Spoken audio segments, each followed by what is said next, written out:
Fantasy football playoffs aren't here yet, but what's the only cooler thing than landing the players you want on waivers in week 15? Already having them on the fantasy squad because you, a scholar, had the foresight to get them on the squad now instead of later. So let's take care of that. Today's goal, 4 players I believe fantasy managers of all shapes and sizes should be looking to try to get on the squads ahead of the fantasy playoffs.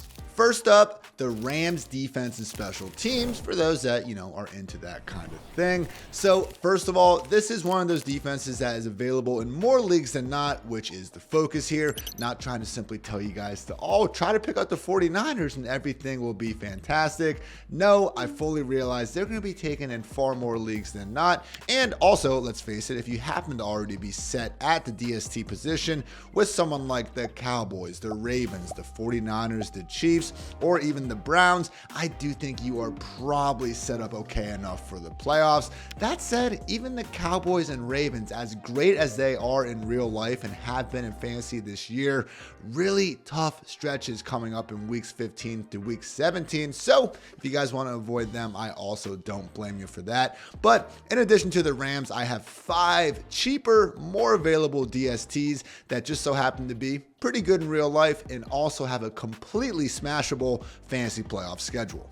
First up is the poster child, the team I already named, the Los Angeles Rams. Aaron Donald and company, maybe not quite as complete as in years past, but that said, guys, getting to face Tommy DeVito, Sam Howell, and one of Derek Carr or Jameis Winston in the fantasy playoffs, absolute smash spots one after another, particularly in week 15 and 17. Seriously, guys, just based on the all-time NFL record for sacks taken in one season by David Carr, we are looking at Tommy DeVito and Sam Howell carrying 17 game paces that would actually exceed that number. So yeah, good luck trying to block Aaron freaking Donald. My number 2 DST I want to stream during the fantasy playoffs goes to the Indianapolis Colts, still available in 68% of Yahoo leagues despite scoring the 3rd most fantasy points of any DST this season. Now, there's a reason for that. They haven't been all that good in real life, just 27th in scoring. They've more so been taking advantage of a soft schedule here in recent weeks, but guess what's on the horizon? More soft matchups, specifically getting Mitch Trubisky, Desmond Ridder, and Aiden O'Connell during the final 3 weeks of the fantasy season. Sign me up for them if we cannot land the Rams. Also, shout out to the Texans, the Packers, and the Falcons for having a similar blend of solid enough real life defenses, and more importantly, absolutely cake fantasy playoff matchups. But again, mostly prefer the Rams and the Colts out of this group. All right, guys, enough DST talk, as fun as that can be at times. Let's talk about a wide receiver in an ascending passing game who might just be ready to play his best football of his rookie season. That's right, I'm talking about Seahawks wide receiver Jaxon Smith-Njigba, still available, guys, in 42% of Yahoo leagues. And man, if you happen to be in one of those, scoop him up now because nobody in the NFL has an easier fantasy playoff schedule coming up. Hell, the good times even start rolling in week 14. No, Fred Warner and Nick Bosa wouldn't exactly call that an easy afternoon at the office, but if we just look at these next 4 defenses in terms of PPR points per game allowed to opposing wide receivers, my goodness, guys, we are talking 25th, 32nd, 28th, and then 17th in week 17. All matchups that could allow JSN and company to make the absolute most out of their opportunities. So why should we be confident with Smith-Njigba potentially having a bigger role moving forward than he has already this year? Well, it has been moving in that direction, coming off a season high 11 targets against the Cowboys. Guys, that 7-catch, 62-yard receiving line really doesn't tell the full story. JSN drew not 1, but 2 separate DPI flags in the end zone, setting his offense up for short touchdowns. The 30-yard potential score was especially close. I still am not fully convinced that he did not hang on to that one. But also, guys, we have seen JSN finally get more of a professional wide receiver role. I mean, if we just look at the the splits between this dude in the first 6 weeks of the season compared to what we've seen since, night and day usage in terms of average target depth. Overall, first 6 weeks of the year, guys, we're talking JSN running an average route and getting the target at just 4.2 yards downfield. That is a running back gadget player sort of role right there. However, since week 7, that has bumped up to 7.5 yards, and accordingly, 16.3% of JSN's targets have come at least 20 yards downfield. That is a far cry from the 4.3% mark that he was dealing with during the first 6 weeks of the season. So to summarize, we have an objectively talented rookie seeing more production and volume than he has all season inside of an ascending passing attack facing fantasy's single easiest schedule for wide receivers over the final month of the season. Is that something you might be interested in?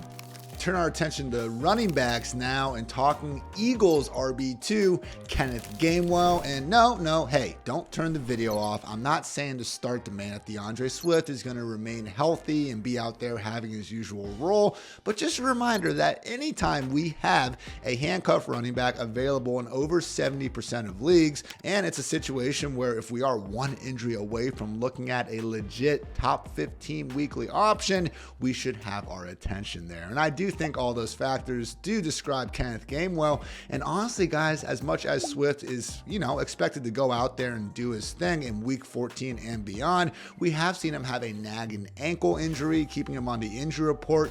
And he also got jacked up.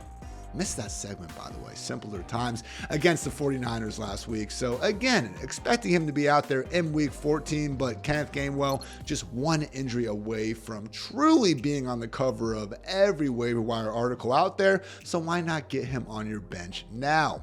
Gainwell becomes even more appealing when you consider the Eagles get to end this fantasy season with the Seahawks, Giants, and the Cardinals, 3 defenses that don't rank better than 24th in terms of PPR points per game allowed to opposing running backs this season.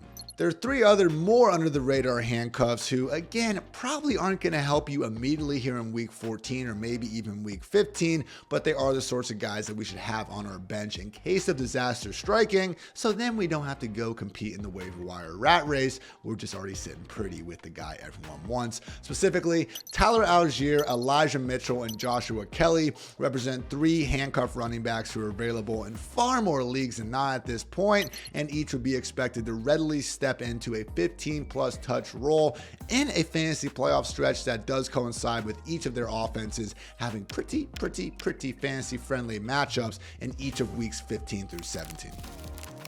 All right, guys, and my last suggested waiver wire pickup before the fantasy football playoffs is definitely more so for the deeper leagues out there, but hey, let's shoot our shot. Going with Cardinals wide receiver Rondale Moore, currently in the midst of a week 14 bye, but in general, guys, let's just try to get involved with this Cardinals passing game before we get these inevitable shootouts on the way in weeks 15 through 17. Seriously, guys, this schedule is borderline erotic for fantasy purposes. I mean, when we talk about the Seahawks having the wide receiver position's best schedule, the Cardinals come in at number 2, but I think the potential shootout game script, you could actually argue that they have the more fantasy friendly stretch. Specifically, weeks 15 through 17, we're looking at the 49ers, the Bears, and the Eagles to end the season. Now, all 3 of those defenses have objectively been bad trying to defend wide receivers all season long, and they also have the sort of offenses, depending on how Justin Fields is feeling that day, to turn games into a back and forth shootout,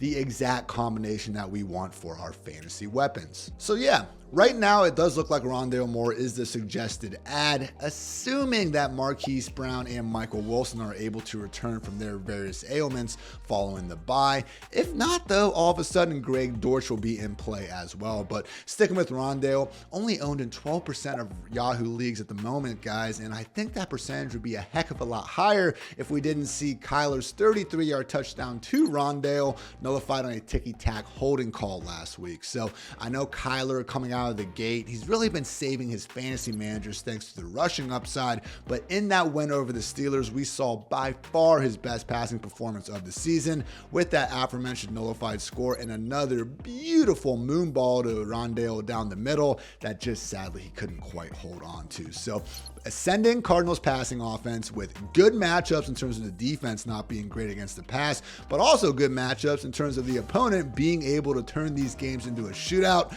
I want Rondale Moore, potentially Greg Dortch, and hell, if he gets healthy, guys, rookie Michael Wilson as well. No, these guys aren't going to be locked in top 24 options, but if you're like me and you find yourself in some of these 12, 14 team leagues with 3 flexes out there, these are the sort of guys that we want to bet on when forced to pick between a bunch of wide receiver 4 and wide receiver 5 types. All right, guys, that's going to do it for me. Appreciate you tuning in to another Fantasy Life YouTube video edition. But yeah, holler in the comments with anyone you think I might have missed, because I want to know. I'm trying to freaking win my fantasy championship too, all right? So people helping people. I just helped you. Help me out a little bit, okay? But seriously, thank you. Fun time as always. Until next time, have a great day.